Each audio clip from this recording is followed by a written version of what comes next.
Assalamualaikum warahmatullahi wabarakatuh. Perkenalkan, saya atas nama Muhammad Ayub dari jurusan Teknik Sipil dan Perencanaan angkatan 2019 dengan NIM 1921004-2012. Dengan video ini saya akan menjelaskan jenis-jenis organisasi proyek serta kelebihan dan kekurangannya. Baiklah, dari yang pertama adalah organisasi fungsional, yaitu proyek dimasukkan sebagai bagian dari divisi setiap fungsional dalam suatu perusahaan. Kelebihan dari organisasi ini adalah adanya fleksibilitas yang tinggi dalam penggunaan karyawan atau staf. Yang kedua, orang-orang dengan keahlian tertentu ditugaskan pada banyak proyek yang berbeda. Yang ketiga, orang-orang dengan keahlian berbeda dikelompokkan dalam satu grup untuk berbagi pengetahuan dan pengalaman yang bermanfaat bagi pemecahan masalah teknis. Yang keempat, divisi fungsional yang bersangkutan bisa jadi basis bagi kelangsungan teknologi bila para personel keluar dari proyek. Yang kelima, divisi fungsional mempunyai jalur-jalur karir bagi mereka yang mempunyai keahlian tertentu. Kekurangan dari organisasi fungsional ini adalah klien tidak menjadi perhatian utama dari aktivitas yang dilakukan oleh orang yang terlibat dalam proyek. Yang kedua, divisi fungsional cenderung berorientasi pada aktivitas yang sesuai dengan fungsinya. Yang ketiga, tidak ada individu yang diberi tanggung jawab penuh untuk mengurus proyek. Yang keempat, motivasi untuk orang yang ditugaskan ke proyek cenderung lemah. Dan yang kelima adalah proyek yang kompleks secara teknis tidak dapat dikerjakan dengan baik tanpa totalitas. Selanjutnya, yang kedua, dari organisasi proyek murni, yaitu proyek yang terpisah dari organisasi induk, di mana menjadi organisasi tersendiri dalam staf teknis tersendiri dan terhubung dengan organisasi induk hanya berupa laporan, kemajuan, atau kegagalan secara periodik mengenai proyek. Beberapa tipe organisasi proyek murni yaitu adalah proyek pusat atau project center. Yang kedua yaitu proyek yang langsung berhubungan dengan organisasi induk, mengambil sumber daya dan personel yang dibutuhkan. Yang kedua, proyek tunggal atau stand alone project, organisasi yang baru diciptakan untuk pembuatan satu proyek diambil dari beberapa divisi.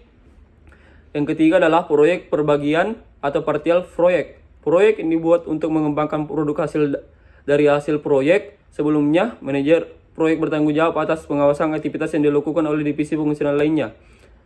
Ada pula kelebihan dari organisasi proyek murni ini adalah yang pertama, manajer proyek mempunyai wewenang penuh untuk mengelola proyek. Semua anggota tim proyek bertanggung jawab kepada manajer proyek. Yang ketiga, rantai komunikasi menjadi pendek, yaitu manajer proyek dengan eksekutif secara langsung. Yang keempat, proyek yang berturut-turut bisa dilakukan oleh tim yang bersama. Yang kelima, pembuatan keputusan cepat karena kewenangan terpusat. Yang keenam, adanya kesatuan komando karena bertanggung jawab kepada satu atasan. Yang ketujuh, bentuk organisasi cukup simpel sehingga mudah dilaksanakan. Dan yang terakhir adalah adanya dukungan menyeluruh terhadap proyek.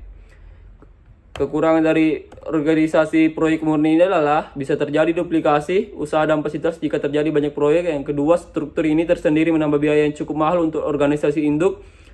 Dan yang ketiga adalah ketidakkonsistenan prosedur sering terjadi. Yang keempat, proyek yang sudah selesai menimbulkan masalah bagi tim proyeknya. Dan yang kelima adalah penumpukan sumber daya yang berlebihan untuk mendapatkan dukungan teknis dan teknologi sewaktu-waktu dibutuhkan, tetapi biasa dipegang pada saat tidak dibutuhkan. Selanjutnya, dari organisasi matriks, yaitu penggabungan kelebihan-kelebihan yang dipunyai organisasi fungsional dan proyek murni dengan menghindarkan kekurangan-kekurangan yang ada. Digunakan untuk menggambarkan organisasi yang membutuhkan pengguna minimal pada tim proyek maupun kelompok produk bisa membentuk pola organisasi. Kelebihan dari proyek ini adalah proyek mendapatkan perhatian secukupnya. Yang kedua, lebih mudah untuk mendapatkan orang potensial dari setiap fungsinya. Yang ketiga, tidak ada masalah tentang nasib bagi tim proyeknya jika suatu proyek sudah selesai. Yang keempat, tanggapan keinginan klien bisa cepat diberikan.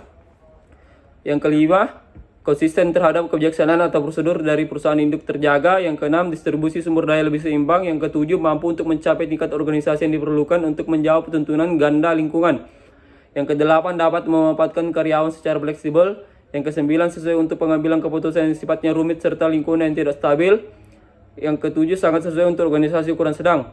Ada pula kekurangan dari organisasi matriks ini. Yang pertama adalah manajemen matriks melanggar prinsip kesatuan komando. Yang kedua, dalam organisasi matriks terdapat kekuatan yang seimbang antara manajer fungsional dan manajer proyek, sehingga bila terdapat keraguan siapa yang mesti kena beban, pekerja proyek bisa jadi terbengkalai. Yang ketiga adalah perpindahan sumber daya membuat persaingan antar manajer proyek. Yang keempat, menghabiskan banyak waktu untuk koordinasi. Yang kelima, adanya wewenang ganda menyebabkan munculnya kebingungan. Dan yang keenam adalah hanya bisa. Dan yang hanya bisa berjalan jika hubungan bersifat kolegial bukan vertikal. Sekian dari saya, mohon maaf atas kesalahannya. Terima kasih. Assalamualaikum warahmatullahi wabarakatuh.